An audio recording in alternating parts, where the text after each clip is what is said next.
It's the ideal course for anyone who knows that they enjoy psychology, knows they want to support children and young people, and kind of wants to develop that a bit further. It's an opportunity to both broaden your horizons and to acquire knowledge, skills, and experience that will enhance your employability prospects. Hello and welcome back to Future You, the podcast brought to you by graduate careers experts Prospects. I'm your host Emily Slade, and in this episode we talk about the MSc Applied Child Psychology course available from the University of Sussex. My name is Dave Smalley. I'm a senior lecturer at the University of Sussex. And about 18 months ago or so, I was asked to create a new master's course in applied child psychology. So I'm also the course convener for that, and have been kind of involved developing it from the ground up. Amazing. So, what is applied child psychology? Okay. Applied child psychology is effectively, as you probably tell, it refers to the application of psychology, psychology research specifically to inform practices that can improve outcomes for children and young people. So this can be a whole range of different things. It's very broad. It might just be actually identifying what the key areas for concern are. It could be developing and applying assessment methods that allow us to gather some useful objective information about the child to understand what's going on, or about their social network, their environment. So it's important to remember that the child doesn't necessarily see the world in the same way as we do, and they can't communicate about it in the same way that we might. So this is a really important thing when we're thinking of working with children. It also involves developing and evaluating interventions or prevention strategies, critically evaluating the effectiveness of those, but also critically evaluating things like government policy and pre-existing practices, rather than just continuing to roll out the same stuff that's not working, evaluating what's working, what's not, and making suggestions for how we can continually improve. So the course introduces students to the contemporary or current issues that we face relevant in child psychology. So students will, after they kind of got this overview, will then delve deeper into the main areas of application, well-established areas of application of psychology that improve outcomes for children. Those are education, home or the family, and mental health. And by covering all those different bits, students develop this holistic understanding of the key areas that contribute to a child's well-being, because they all interplay, right? In practice, holistic understanding is extremely valuable. As much of the work that applied psychologists do requires that multi-agency working across these major domains, especially for complex cases. It's the ideal course for anyone who knows that they enjoy psychology, knows they want to support children and young people, and kind of wants to develop that a bit further. It's an opportunity to both broaden your horizons and to acquire knowledge, skills, and experience that will enhance your employability prospects when you do decide what area you want to specialize in. So that's the kind of major going down the applied psychology route, but there's also a significant research methods component to the course, including a dissertation project or thesis that students focus on in the summer term. This gives you the opportunity to be involved, actually get involved in doing cutting edge research, or maybe to explore your own areas of interest. So you might get involved with a member of faculty who's doing a current project that could be shaping government policy, and you can get involved and collect data and analyze some of the data on that. So those opportunities are there too. Um, You'll also have the opportunity to learn how to use a coding language, which can have huge employability benefits. And again, distinguishes us from other courses. But it's worth mentioning that we've taken a novel teaching approach in on this course. Like we've developed it for this year. We've created an alternative research methods option that students can choose to do instead. And that module specifically focuses on research skills useful to applied psychologists. So it's about digesting research and systematically reviewing it to determine kind of whether an intervention is effective. So whether intervention is effective on a child of a certain age, or whether an element of government policy is proven effective in light of recent research. So you can kind of go down that kind of more heavy researcher route and open up doors that way, or you can really say, no, I'm not that confident with all of my statistical analysis stuff, actually, thank you. I want to be an applied psychologist and I want to know what I need to know for that. So we've really tried to be flexible so that we can offer a learning experience suited to the long-term aspirations of each student, rather than just saying this is the way we do things. You've sort of already got into it on what role psychology plays in supporting children. I guess, do you want to expand on that a bit more? Yeah, absolutely. Yeah, psychology's got a very key role to play in supporting children. Ranges from kind of intensive support from applied psychologists, right? So if you've got someone with very acute needs, maybe special educational needs and disabilities, for example, you will often have lots of psychologists around them. You have someone from CAMS, Child and Adolescent Mental Health Services. You might have an educational psychologist that looks at their education. You might have someone working in social services, someone that's involved in understanding their home or wider social environment. So there's a lot of psychologists all around that team supporting them. But as I've already mentioned as well, psychologists have a role to play in things like shaping policy as well. It's not just through the psychologists themselves, and also Mm. kind of changing and shaping practice. There's also a really big role for psychology in industry and business. When we think about children, a lot of people don't realize that a lot of toys are made with consultations with psychologists. And one of the biggest growing businesses at the moment, of course, is EdTech. When we're thinking about artificial intelligence, that all fits into it as well. Generative AI for educational technology, and also kind of developing EdTech in a way that, without another human being necessarily needing to even be there, you can actually support and develop the education of that child. So it's a very diverse application of psychology. Yeah, But another thing to think about is that there's a huge growing number of professions dedicated to the end of psychology and supporting children. So we don't know quite how diverse and comprehensive the support of psychology might be, but we do know that it's got a critical and very well established role to play in supporting children's well-being. absolutely. So, the School of Psychology at the University of Sussex is renowned for its research and its impact. So, how does this feed into the course? Okay. Well, first, it's probably worth explaining that the School of Psychology at the University of Sussex is very large. Mhm. We have almost 100 faculty, and each has their own special area of expertise and experience.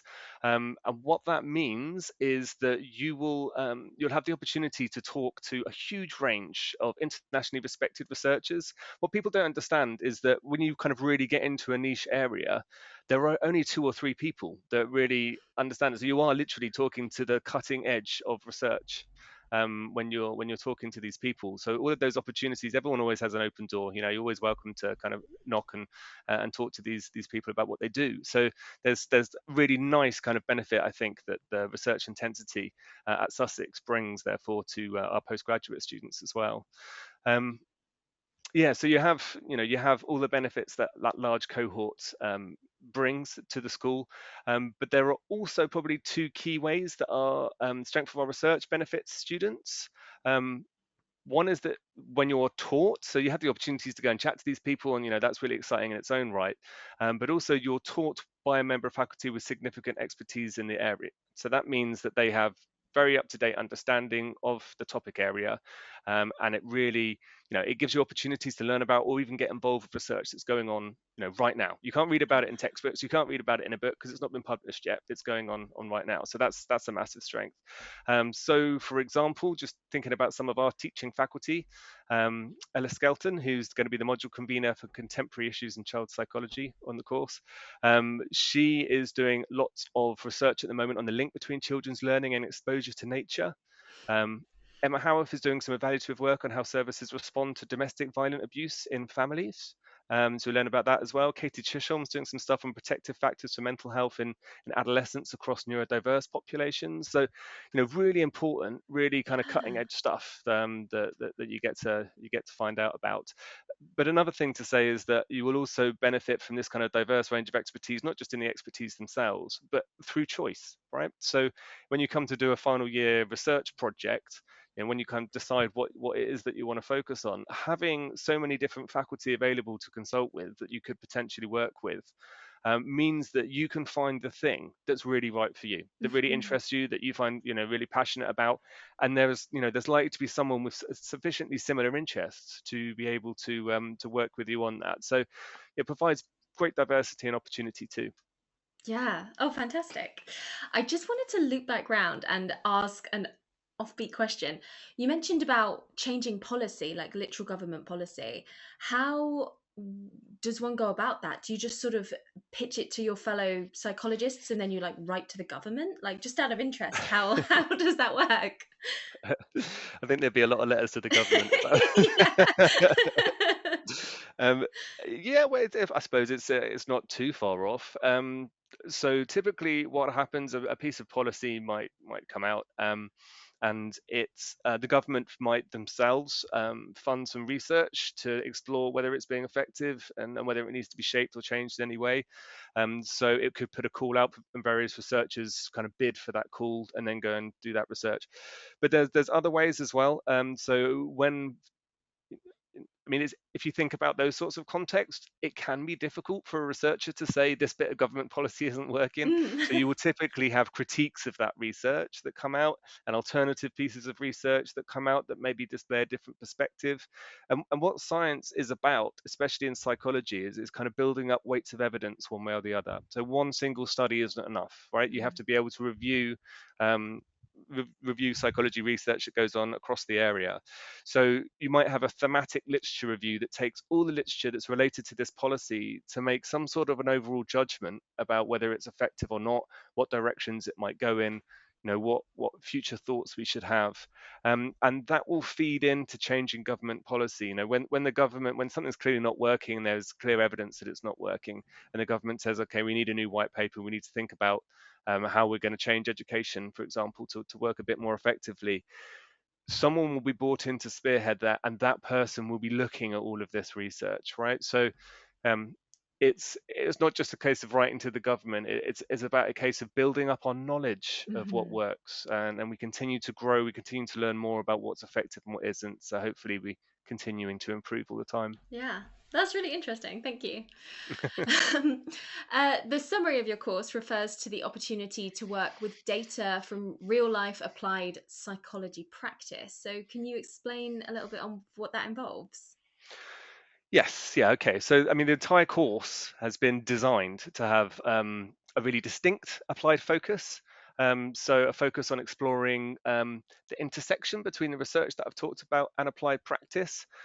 So, if you are an applied psychologist, you don't just decide to do stuff off a whim. You have a look at the research behind it, see which seems to work according to evidence, and develop your understanding that way, right? And so we're constantly, when we're thinking about how to deliver the course to our students, we're thinking about how that research and application things interact and how we can get students involved in experiencing some of that interaction. So one of the ways is as students learn about the application of psychology to key public domains like education, mental health, family and social services, they'll also be introduced to key professional frameworks, tools, policy that is relevant to that specific area. Okay, so that's important because that allows you to, you're looking at the research and understanding, developing knowledge of applied child psychology, but you're also seeing how an applied psychologist uses that information through by means of those tools and what have you, and experiencing them yourselves. So yeah, like I say, the second element is the experience of those yourselves. You have the opportunity to use professional assessment tools, for example, to play with an intelligence scale for children, or understand how neurodiversity is diagnosed. There's a range of understand how an interview gets carried out, how an observation works, like diagnostic interviews. There's loads and loads of different assessment approaches that clinical that all applied psychologists use, and you'll have an opportunity to get familiar with those. So you'll be learning about the research area, applying it through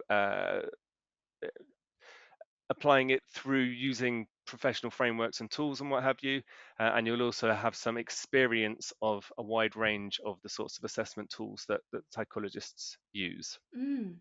I mean, we're getting as creative as we can in exploring how we can introduce students to that intersection that I talked about between research and professional practice.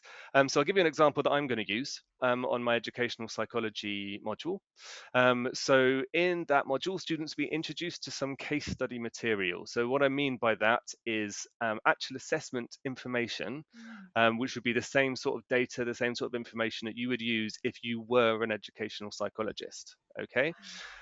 So it could be all sorts of stuff. So it starts off with just basic information. The consultation request form, it's an official one from when I trained as an educational psychologist. So it's all kind of real life data and stuff. So it could be a consultation request form, and then there are some interviews and what have you, parents and teachers recorded, so you can start to kind of gather information from that. Then you might have some standardized assessment materials that were done on the child. We're not able to to facilitate students going in and doing this sort of assessment on a child, but you do the next best thing, which is actually kind of experiencing, exploring it. So it's all built up into kind of like a role play where the students are asked to imagine that their educational psychologists have this information come in a little bit at a time. And then they take those professional frameworks I mentioned earlier and they apply those to try and get a conceptualization and understanding of what is going on for this case study child, and then eventually to make some targets for intervention and suggest some strategies to support that child. So I mean, as an actual educational psychologist, one of the key problems is that you have so much information thrown at you from so many different sources. Now, how do you make sense of all of that? Mm. So you kind of do it in an order by the problem analysis framework, and you conceptualize it visually through something called the interactive factors framework. So you have like cognitive, behavioral, biological elements that contribute to a child's understanding. And do you want me to give you an example of an IFF? Would that help? Sure. Yeah. Sure. Okay. Okay. Um, so as I said, the interactive factors framework is basically a diagram that links different contributors to a child's situation. So that individual child might have been referred because the teacher's saying, oh, they're not engaging at all in class, they don't listen to any instructions, they're just not doing anything, I'm really worried, they're making no progress. Um, so you might kind of say, okay, go and observe the class and maybe talk to the teacher, talk to the child, find out what's going on there. So maybe one of the first things you notice is that the child doesn't seem to understand the instructions that the teacher's giving them. So that approach, the teacher giving instructions, doesn't seem to be working for that child. They're, for some reason, they're not able to understand it, which would be a cognitive element. It's not that they're not Mhm. trying to, they're just not able to understand it. You might also find out from their parents that actually the child has a hearing impairment, which is a kind of a biological contributor to their situation. Maybe they can only hear in one ear, right? Then you might also observe the classroom and find out that it's next to a busy road and the windows are often left open. And you can start to see how this pieces together. And then you realize the child's not motivated because they think they're no good at school and they think they're failing at everything and they can't understand what to do. So if you get all of those different elements, you piece it together graphically. You start to kind of link the bits together. You realize that there are clear, easy targets for intervention for this child. One might be you ask the teacher to give written instructions to the child, Mhm. because what people don't realize necessarily is a hearing impairment doesn't just mean you can't necessarily hear, but actually affects your processing of the sound information that's coming in. So having written instructions actually enables the child to engage with those instructions and move them to the front of the class away from the open window. So really, really simple, but when Mm. you start to look at that problem, it could seem quite complex. But it's just having a go at using some of those frameworks, having a go at seeing what sort of data comes in, and just having a go at being an applied psychologist, really. So Yeah. there's that real kind of employability element. And I was just chatting to a student I do an undergraduate version of this course as well in the final year, and I was just chatting to a student who used this assessment as part of their interview and also as part of their CV, and they're saying they were saying to me, it's been brilliant. It got me the job, and it's exactly what I use to demonstrate what I can do to improve outcomes. They're not actually an educational psychologist, but they're still using the same Yeah. tricks and tips. So yeah, I mean, I think I'm really excited about how it's going to come together in terms of that real Absolutely. employability flavor. Yeah, speaking of employability, what options are there for your students? Ooh, there's quite a few different options. So the major areas that are cover mental health in children, and physical health as well, really. Education, social services, kind of the social environment of the child. That means working with the family as well, kind of supporting home practices, things like that. So what the course effectively does is, because you are learning about lots and lots of different important elements of psychology that or the areas that influence a child's well-being and upbringing, because you are learning about it holistically, so you're learning about all the different things together, you're kind of developing a much broader oversight in terms of how psychology improves outcomes for children, which is something that you would use in any applied psychology profession. So kind of broadening the horizons, understanding a bit more about what's going on, provides a stepping stone to a very wide range of careers. So we're not just focused on education, we're not just focused on mental health. You could go down all of those different realms. So it kind of gives you that basis to apply for jobs or for further training. So you could decide, oh, I want to become an educational psychologist. If you want to do that in England, you then need to go and get a professional doctorate in child and educational psychology afterwards. But I mean, we've set this course up so things like assessment briefs provide experience and evidence that you are able to get yourself onto that training course. So it's kind of like a stepping stone between that, focusing in on a specific applied career. But you could also go straight from it to be an educational mental health care practitioner. I think there's a kind of an NHS masters that you can apply for that you would have the relevant experience in the back of that. Or again, working in industry, working in business, there's lots of applications. Fantastic. Let's focus on the university itself now. What's it like to study an MSc at the University of Sussex? I could tell you about the School of Psychology, Yeah, absolutely. and the relevance there. So I think I've already mentioned that we're a very large school. We have huge diversity in research expertise, so you get the benefits of that. But it would be easy to assume that the reason, the flip side of that is that you get lost in a very large community of people, right? But actually, our postgraduate programs, they're sufficiently big that there's a lot of diversity. You get to meet a lot of different students from a lot of different countries, but they're also sufficiently small to ensure that students are able to form connections with one another as well. Mhm. So you really get to know your fellow students well. Typically, a lot of our students will form meaningful relationships, both for study and often socially as well, with their fellow postgraduate students. And our teaching approach, certainly for this course and for most courses, I think most of our postgraduate courses, it's heavily workshop based. So that means that you're doing a lot of work, interacting with other people, hearing about their experiences, reflecting on your experiences, and sharing those. Which that kind of disclosure element, that further bolsters opportunities for students to connect and kind of feel that they belong within that student group within there. So that's a really strong student experience enhancing feature of the course, I think. So Mhm. so there's that element studying psychology with us. Um, as I've said, you can also expect to be part of a vibrant multinational cohort. I can tell you that we've had applicants from over 30 countries on the course, Wow. strong representation from India in particular, but really across the board, loads and loads and loads of different countries, which is fantastic because if we think about what we're doing, we're thinking about how to apply psychology to improve outcomes for children. It's only going to be enriched Mhm. by hearing about how it's done in other cultures and understanding how different countries have different perspectives on mental health or whatever it might be. So yeah, that's really exciting. I think the opportunity to kind of connect with different people and everyone is very welcome. And while it's an enriching experience just to hear about the diversity of experiences that others have had, it also provides a basis from which to question our own assumptions, right? So we might have a way that we deal with education in the UK. A classic example is we love to assess people in the UK. If you look at our school system, it's like Yeah. really important exams every year. And if you fail your exams, you're a useless individual. And there's no point in even thinking about trying to exist the rest of your life. So maybe that's not the most effective way of doing it. We just look over at Scandinavia and no assessment models to education, and and they seem to be a bit more successful than what we're doing. So Mhm. yes, it's great to have that diversity and that's enriching, but also it really kind of helps you to reflect on what you've experienced yourself, to critically evaluate that. And remember, one of the things that we're doing as psychologists is thinking about policy and how we might evaluate it, improve it. And you need to have these kind of critical thoughts as a preliminary to doing that, right? And that sense of disclosure, being able to listen to different people's opinions, people being able to share it without feeling challenged, that also kind of that disclosure element, it develops a bit of intimacy. And again, what we often see is that just the process of sharing those reflections really enables students to get a lot of self-worth out of doing that. And that's a real kind of focus of the course, and it's a real focus of the School of Psychology as well. But perhaps our key kind of theme as a school is that we place kindness at its core value. So yes, you talked about research excellence, and Sussex is renowned for that, and blah blah blah. Yeah, yeah, that's all important, but even more important than that, we believe, is having a culture of kindness within the school. So, well, what does that actually mean? It means that we encourage people to seek out opportunities to be supportive of one another. If someone doesn't know where the library is, don't just kind of point them in a direction. Take them half the way there, something like that. It's very easy for people to do.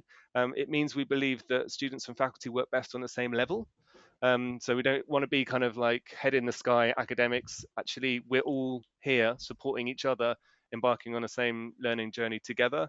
And professional services, of course, are part of that equation as well. Student experience teams, things like that. And what that hopefully creates is a sense where there's an expectation for people to support one another, a sense that harassment and prejudice is just not tolerated, Mhm. and a sense where students feel they actually have some influence on autonomy over their studies. And we know from psychology research that that's really powerful in motivating the student to continue to learn. And we strongly believe that if you've got that built in as your foundation, the student will perform at their best. You could have the most fantastic researcher at the pinnacle of their field, and that's fantastic. But the student needs to be in the right place to learn as well. And so we really try and promote that within the school. Yeah. Brilliant. That's wonderful. Thank you. So, what advice do you have for anyone looking to work in child psychology? Okay. Well, my top tip would be ever aware of how you can use your understanding of psychology theory and research to improve outcomes for children and young people. Okay, you need to develop that understanding, then you need to apply it. Don't just do things on a hunch because it's what someone else told you to do. Try and understand why you're doing it based on relevant theory, research, the relevant literature behind it. Okay, it's why the course is set up in the way it is. For one, outlining relevant theory and research to students before engaging them in the intersection between that and professional practice. But when you come to apply for psychologists' careers and when you're practicing as a psychologist, that will be absolutely fundamental to your success. So that would be my top tip. I have some others. Yeah. Yeah. So I would seek opportunities to work with children as early as you can. The reason is, it's good to get some experience and what have you. But the other element is working with vulnerable people, especially children, especially individuals with mental health, especially with potentially fractious families, difficult families. That takes its toll on your emotion reserves. You may not realize it, but when you're there all day, every day, you start to get a real feel about that impact that it has on your well-being. It means that working with children and vulnerable people, it's not for everyone. Some people can't go to bed and just clear that out of their head. So get that experience, get a sense of how you feel when you're working with children. For some people, it was like, this is my calling. This is so important. I am 100% motivated to do it, but other people actually kind of teeter a little bit at that point. So a big tip is to take opportunities to do that. And you don't necessarily need to give up if it's not working. You just need to learn that you need to work on your own resilience, your own emotional strength. And actually that is super important. It's not just a wishy-washy thing and you just need to have a bigger backbone. No, it takes time. You need to adapt and you need to work through it, but you need to learn that about yourself, right? Before you can go on. Finally, when it comes to getting relevant longer term paid experience, which will be required for some careers, don't just take the first job you're offered. Be clear in your interview that your strengths include your understanding of psychology, theory, and research, and you want opportunities to embed this understanding into your practice. Be selective and be assertive in the workplace as well about, look, I've got these things to contribute. You need to find a way to help me to contribute those. That's brilliant. That's fantastic. Thank you so much for your time today. You're very welcome, Emily. It's definitely been my pleasure.